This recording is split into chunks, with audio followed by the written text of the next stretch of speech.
Hi, Trevor Thrasher, Man at Arms here. I'm going to talk to you about some awareness issues and some immediate action drills you can use to keep your family safe during an incident similar to this one in New York that was an attempted kidnapping. Video shows the suspect yanking the 6-year-old boy from his father so hard that his feet come off the ground, but the boy's father never lost his grip. This all went on Saturday afternoon while the family was walking to a gathering for the Jewish Sabbath. When it comes to principles of awareness, you're always looking at baselines versus anomalies. What is normal versus abnormal? And right away, you see that this suspect is walking somewhere abnormal. Everybody else is on the sidewalk. This suspect is out in the street. And also, there's clearly some appearance issues that are an anomaly here. One of our layers of awareness is the ABCDs of threat recognition. Here you have the suspect's appearance, which includes a ski mask, also known as the uniform of the armed robber. This means either he is about to commit a crime or has committed a crime, he's asocial or antisocial, or he's trying to intimidate the people around him. All those mean danger and trouble for you, and you should keep your family safe from these people. Next, when it comes to his behavior, we have what we call vectoring. He changes direction and speed to a degree towards the victims in this case. Also, when it comes to communication, I'll bet there were some attentional eye contact issues going on here, and it's hard to see from the video, but I'll bet there was some target lock, delayed or prolonged target lock on the potential victim in this case.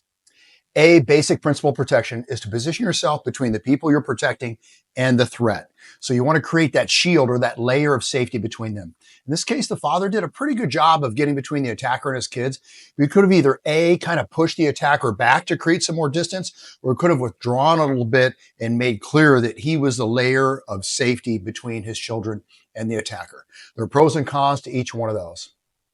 When it comes to attempted kidnapping or the reasonable perception of an attempted kidnapping, understand that in the majority of states, deadly force would be authorized for this man to defend himself and his children. This suspect, I don't know what's wrong with him, but he's very lucky that this man was not armed, or this could have unfolded in his death very easily. Again, I say may have. There's always the legal, tactical, and moral implications of any use of force.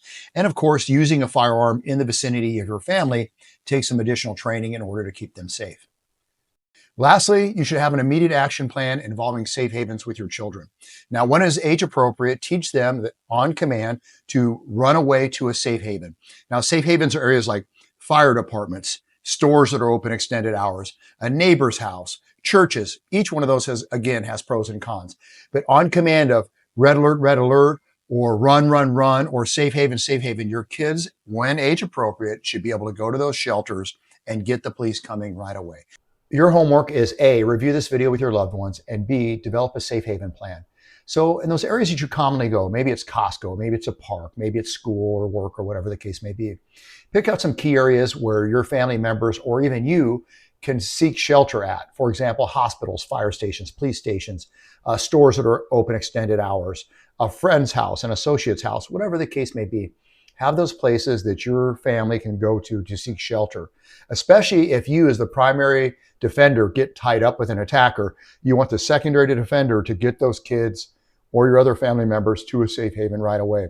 Now, the option is always send them on their own if they're old enough, and then the secondary defender can help you in whatever's unfolding right there at the scene.